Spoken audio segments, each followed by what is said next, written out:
This is going to kind of sound counterintuitive, but I am super excited to talk to you about psychological stress today and how it is really a wrecking ball on your gut health and can actually perpetuate some chronic diseases like inflammatory bowel disease. So, inflammatory bowel disease requires the coalescence of three different risk factors: alterations to host genetics, the environment, and microbiota to actually perpetuate disease. And because this is a chronic disease with no current cure, it's estimated that by 2035, over 1% of the Canadian population will have received a diagnosis. Now, there's a lot of different specific risk factors that fall under these three umbrella categories, but for everyone's sanity today, I'm just going to talk about two of them specifically. So in 2021, my lab group published a study that asked the question, what happens when you take a host, i.e. a mouse, and you infect it with an IBD-associated bacterium like AIEC, and then subject it to stress?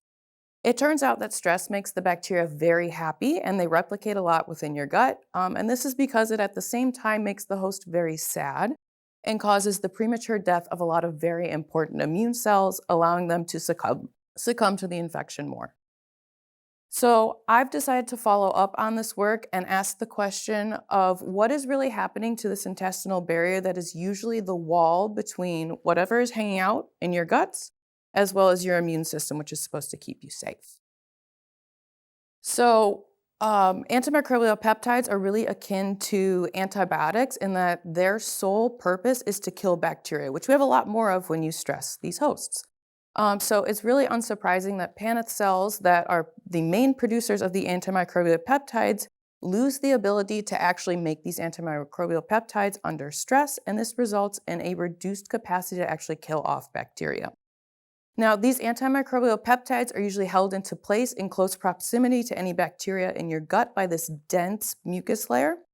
And mucus is secreted by goblet cells in your gut. They have this very stochastic progression where they mature throughout their life cycle. And under stress, we see that the fully mature goblet cells aren't as present.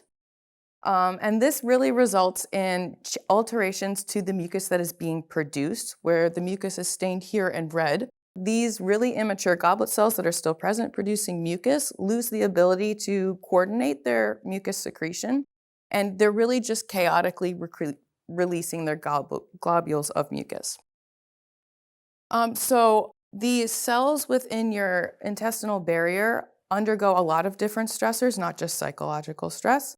So they're constantly being regenerated and replenished by new baby cells. And these cells are created by the stem cells, which are stained here in these little pink and red dots on these images. And it's really unsurprising, given that there's a lot of dysfunction in the adult cells that I was just showing you, that stress causes the reduced capacity for these stem cells to make new healthy cells to replenish this damaged layer. So in conclusion, what I've shown here is that psychological stress actually hinders the regenerative potential of our stem cells, which causes a reduced production of antimicrobial peptides, which are going to kill any invading bacteria, as well as creates a dysfunctional mucus layer, which is also going to create a physical barrier against this infection. So what I'm still actively working on is trying to connect the loss of a signaling molecule that is produced by these immune cells to how it is altering the proliferation of these stem cells. But overall, we can conclude that psychological stress is weakening the intestinal barrier and leading to loss of host control of this infection. So if you remember at the top, I promised I'd talk about two things, but I'm actually really going to talk about three things because it takes three different risk factors to actually trigger the onset of IBD in patients. So what happens if we add genetics into the mix? I run all of the experiments over again, and then I look at the same types of things. We see a lot of the same types of results where there's a decrease in proliferation, antimicrobial peptide secretion, and mucus production. But one important difference is that if you add host genetics into the mix of these experiments, we see a reduced capacity of survival post-stress.